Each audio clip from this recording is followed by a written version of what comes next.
तुम्हारी सैलरी से घर नहीं चलता। पसीने से भीगी हुई राशि ने जैसे ही घर में कदम रखा, पूरा घर अस्त व्यस्त पड़ा था। दोनों बच्चे चिप्स का पैकेट हाथ में लिए पापा मुकुल के साथ टीवी पर वेब सीरीज देखने में व्यस्त थे। राशि ने आते ही टीवी का रिमोट लेकर टीवी ऑफ किया। मुकुल जोर से चिल्लाया, पागल हो क्या? क्लाइमेक्स चल रहा है और तुमने टीवी बंद कर दिया। पापा को इस तरह चिल्लाते देखकर दोनों बच्चे राशि के पीछे छिप गए। मुकुल, आज तुम्हारा ऑफिस में हाफ डे था ना? तुम तो जल्दी घर आ गए थे, फिर भी बच्चों के लिए कुछ खाने को नहीं बनाया। बेचारे खाने के टाइम पर चिप्स खाकर अपनी भूख मिटा रहे हैं। राशि मुकुल पर बरस पड़ी। मुकुल भी पर कहाँ चुप रहने वाला था। उसने भी वो कह डाला जो वो हमेशा कहता था, तुम नौकरी अपनी मर्जी से कर रही हो, तुम्हारे पैसों से ये घर नहीं चलता। और हाँ, कान खोलकर सुन लो, मैं तुम्हारा नौकर नहीं जो किचन में जाकर रोटियां पकाऊं।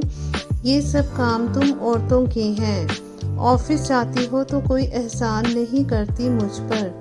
तुम्हें ही शौक है ना घर से बाहर जाकर मौज मस्ती करने का। बच्चे जाएं भाड़ में। मुकुल की बातें सुनकर राशि मानो जड़बत सी हो गई। ये पहली बार नहीं था। मुकुल हमेशा राशि को ऐसे ही जलील करता। खुद घर के किसी भी काम को हाथ नहीं लगाता था। सारा काम बस राशि के जिम्मे था और उस पर मुकुल का ऐसा व्यवहार उसे अंदर तक तोड़ देता था। राशि कपड़े बदलकर किचन में गई और गैस पर दाल चावल चढ़ा दिए। बच्चों को बहुत भूख लग रही थी। थोड़ी देर में उसने दाल चावल परोस दिए।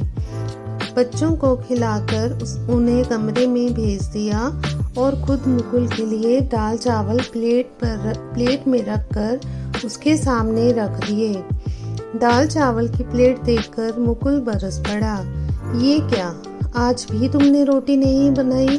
तुम्हें पता है ना मुझे रोटी के बिना नींद नहीं आती। आज मैं बहुत थक गई हूँ। सुबह जल्दी में मैं आटा नहीं गूंद पाई थी, अब हिम्मत नहीं हो रही। आज दाल चावल ही खा लो, राशि ने मुकुल से कहा। हाँ, तुम्हें तो बस बहाना चाहिए। तुम अकेली ही तो जॉब नहीं कर रही।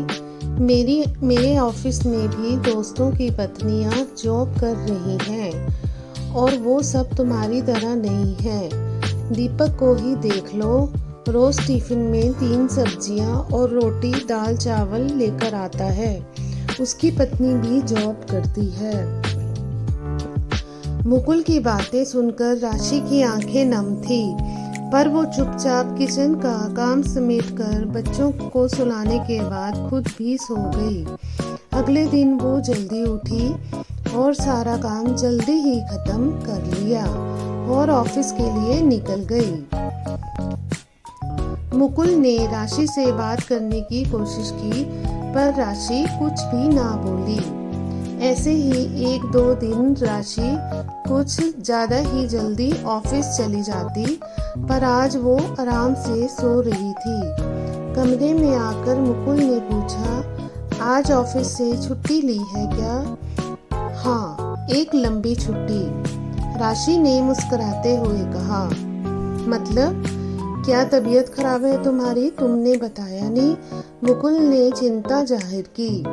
तभी राशि ने तंज कसा, आज से पहले तो मेरी तबीयत का कभी भी ख्याल नहीं आया तुम्हें। मुकुल नजर चुराते हुए बोला, अरे यार छोड़ो ना पुरानी बातें, बताओ क्या प्लान है लंबी छुट्टी का? राशि ने रिलैक्स होते हुए कहा, मैंने 5 साल की लीव विदाउट पे ली है।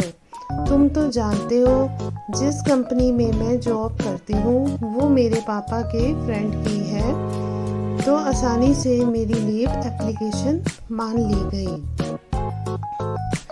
राशि की बात सुनकर मुकुल के चेहरे की हवाइयाँ उड़ गई। ये क्या मजाक है राशि, 5 साल की छुट्टी, तुम पागल हो क्या? पता नहीं क्या तुम्हें? अभी हमारे फ्लैट और कार की ईएमआई चल रही है और बच्चों की फीस, वो भी तो कितनी महंगी है ना। कैसे अकेले मेरी सैलरी से मैनेज होगा सब। मुकुल की बात सुनकर राशि जोर से हंसी। अरे मुकुल, ये तुम क्या कह रहे हो? तुम ही तो कहते हो ना कि मेरी सैलरी से कौन सा घर चलता है। मैं तो बस अपने शौक पूरे करने ऑफिस जाती हूँ। और हाँ, अब 5 साल में जरूर अपने शौक पूरे करूँगी। राशि एक गहरी सुकून की सांस लेते हुए किचन की ओर चल दी, पर मुकुल के माथे पर चिंता की गहरी लकीरें साफ नजर आ रही थी। दोस्तों, ज्यादातर पति जॉब करने वाले पत्नियों को यही कहते हैं कि तुम्हारी सैलरी से घर नहीं चलता, पर शायद उनको ये एहसास नहीं होता कि एक औरत जब जॉब करती है तो वो घर और बाहर दोनों की जिम्मेदारी सिर्फ अपने परिवार की ज़रूरतों को पूरा करने के लिए निभाती है। वो भी सम्मान की उतनी ही हकदार है जितना कि एक पुरुष। अगर आपको हमारी कहानी अच्छी लगी हो तो लाइक कर दीजिएगा, शेयर कीजिएगा एंड चैनल को सब्सक्राइब कर दीजिएगा।